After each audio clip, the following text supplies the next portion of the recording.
ಕ್ರಿಸ್ತನನ್ನು ಪ್ರತಿಫಲಿಸುವಂತೆ ನಿಮ್ಮ ಆತ್ಮಗಳನ್ನು ವಾಕ್ಯದಲ್ಲಿ ಬಲಪಡಿಸುವ ಅನುದಿನದ ಧ್ಯಾನ.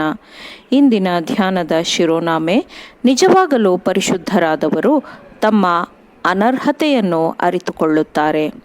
ಈ ದಿನದ ದೇವರ ವಾಕ್ಯ, ನನ್ನ ದೇವರೇ ಕಿವಿಗೊಟ್ಟು ಕೇಳು, ನಾವು ಸದ್ಧರ್ಮಿಗಳಂತಲ್ಲ, ನಿನ್ನ ಮಹಾಕೃಪೆಯನ್ನೇ ನಂಬಿಕೊಂಡು ಈ ಬಿನ್ನಹಗಳನ್ನು ನಿನ್ನ ಮುಂದೆ ಅರಿಕೆ ಮಾಡಿಕೊಳ್ಳುತ್ತಿದ್ದೇವೆ.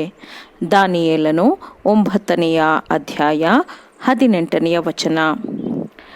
ಸತ್ಯವೇದದ ಶುದ್ಧೀಕರಣವನ್ನು ಅನುಭವಿಸುವವರು ದೀನ ಮನೋಭಾವವನ್ನು ಪ್ರಕಟಪಡಿಸುತ್ತಾರೆ.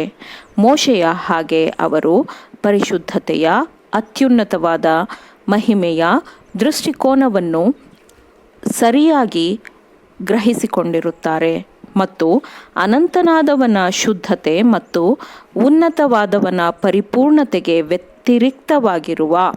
ವಿರುದ್ಧವಾಗಿರುವ ತಮ್ಮ ಸ್ವಂತ ಅನರ್ಹತೆಯನ್ನು ಅವರು ನೋಡುತ್ತಾರೆ.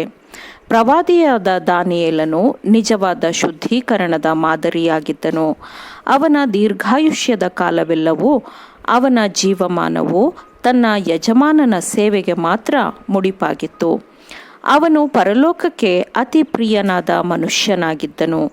ಆದರೂ ತನ್ನನ್ನು ಶುದ್ಧನು, ಕಳಂಕವಿಲ್ಲದವನು ಎಂದು ಹೇಳಿಕೊಳ್ಳುವ ಬದಲು ಈ ಶ್ರೇಷ್ಠನಾದ ಪ್ರವಾದಿಯು ತನ್ನನ್ನು ತಾನು ನಿಜವಾದ ಪಾಪಪೂರ್ಣ ಇಸ್ರಾಯೇಲ್ಯರೊಂದಿಗೆ ಗುರುತಿಸಿಕೊಂಡು ತನ್ನ ಜನರ ಪರವಾಗಿ ದೇವರ ಮುಂದೆ ದಾನಿಯೇಲನು ಪ್ರಾರ್ಥಿಸಿದನು.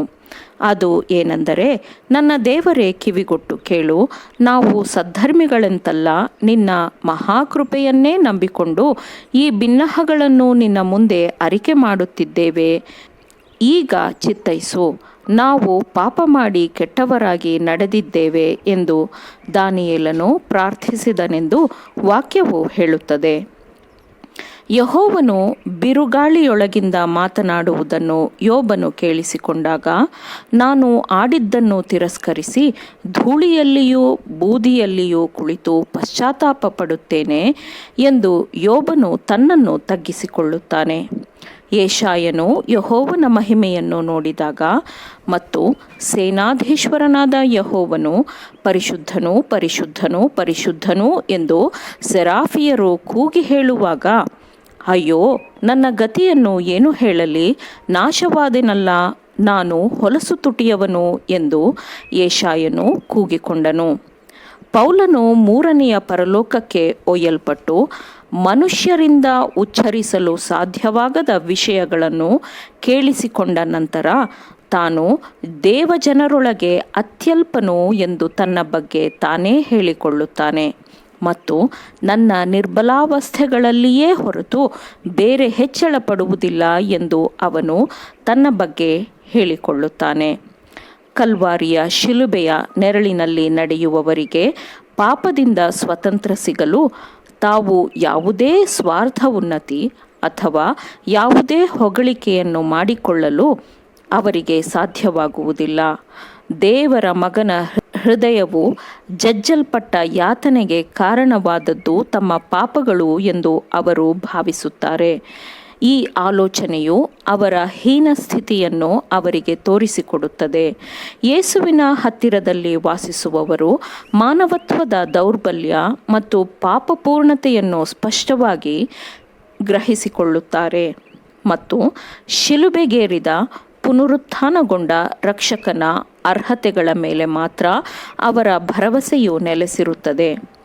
ಧಾರ್ಮಿಕ ಜಗತ್ತಿನಲ್ಲಿ ಈಗ ಪ್ರಾಮುಖ್ಯತೆಯನ್ನು ಪಡೆದುಕೊಳ್ಳುತ್ತಿರುವ ಶುದ್ಧೀಕರಣವು ತನ್ನೊಂದಿಗೆ ಸ್ವಾರ್ಥ ಉನ್ನತೀಕರಣದ ಮನೋಭಾವವನ್ನು ಹೊಂದಿರುವುದಲ್ಲದೆ ಅದು ದೇವರಾಜ್ಞೆಗಳನ್ನು ನಿರ್ಲಕ್ಷಿಸುವ ಗುಣಸ್ವಭಾವವನ್ನು ಹೊಂದಿದೆ. ಅದು ಸತ್ಯವೇದದ ತತ್ವಧರ್ಮಕ್ಕೆ ಅನ್ಯವಾಗಿರುತ್ತದೆ ಎಂದು ಗುರುತಿಸಲ್ಪಡುತ್ತದೆ. ಶುದ್ಧೀಕರಣವು ಕೂಡಲೇ ಸಂಭವಿಸುವ ಕ್ಷಣಾರ್ಧ ಸಮಯದ ಕೆಲಸವಾಗಿದ್ದು ನಂಬಿಕೆಯ ಮೂಲಕ ಮಾತ್ರ ಪರಿಶುದ್ಧರಾಗಬಹುದು ಎಂದು ಅದನ್ನು ಪ್ರತಿಪಾದಿಸುವವರು ಹೇಳುತ್ತಾರೆ. ನಂಬಿಕೆಯನ್ನು ಇಡಿರಿ, ಆಶೀರ್ವಾದವು ನಿಮ್ಮದಾಗುತ್ತದೆ ಎಂದು ಅವರು ಪ್ರತಿಪಾದಿಸುತ್ತಾರೆ. ಅದೇ ಸಮಯದಲ್ಲಿ ಅವರು ದೇವರಾಜ್ಞೆಯ ಅಧಿಕಾರವನ್ನು ನಿರಾಕರಿಸುತ್ತಾರೆ. ಆಜ್ಞೆಗಳನ್ನು ಪಾಲಿಸುವ ಬದ್ಧತೆಯಿಂದ ಅವರು ಮುಕ್ತರಾಗಿದ್ದಾರೆ ಎಂದು ಅವರು ಹೇಳಿಕೊಳ್ಳುತ್ತಾರೆ.